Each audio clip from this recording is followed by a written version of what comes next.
This is the story of the seed. I remember the day that I was planted by the gardener. At first, I didn't know what was happening. As I was pushed down in this dry and dirty place with no light, every day seemed to be a little darker and a little more lonely. If I'm honest, my first thought was, God, where are you? What I didn't know then was that long before I ever touched the ground, the gardener had been preparing the soil.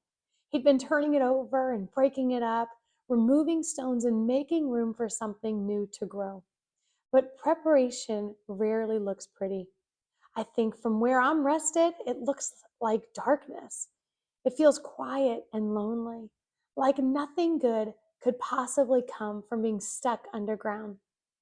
Isn't it interesting how the very environment that God uses for growth often looks like the opposite of what we would choose? Dry seasons, waiting seasons, hidden seasons.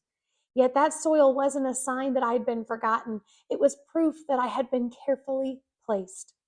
As I settled into the dirt, I started to notice something. I wasn't the only seed down here.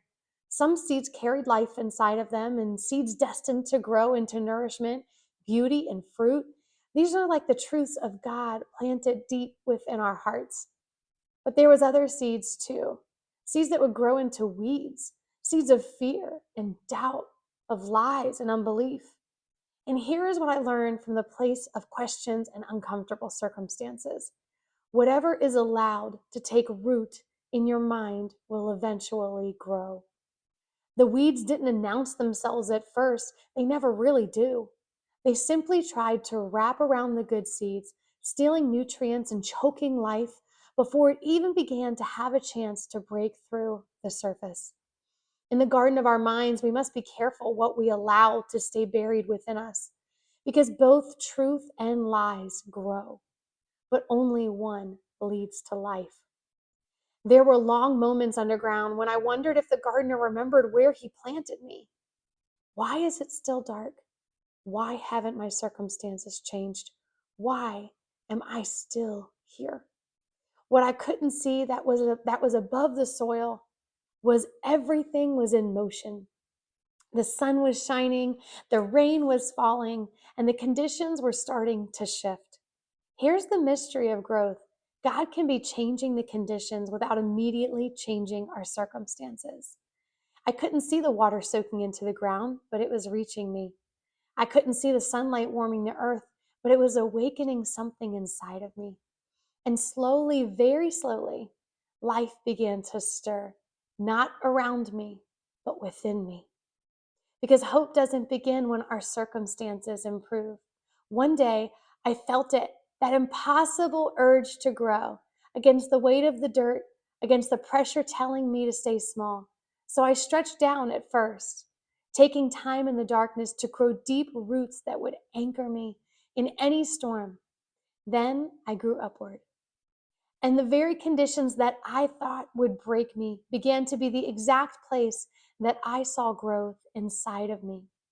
I broke through the surface and saw the light for the first time. Oh, the gardener, he'd been there all along. But the story didn't end when I sprouted. Growth required continued care. The gardener surrounded me with other plants, a community protecting me from being overtaken by weeds.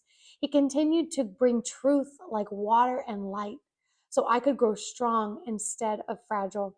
Because seeds aren't planted just to survive, they are planted to flourish, to bear fruit, and to multiply life. If a seed could talk to you today, I think it would say this: if you feel buried, you are not forgotten. If it feels dark, you are not abandoned. If you can't see God, He is still working. Being planted is not the same thing as being buried.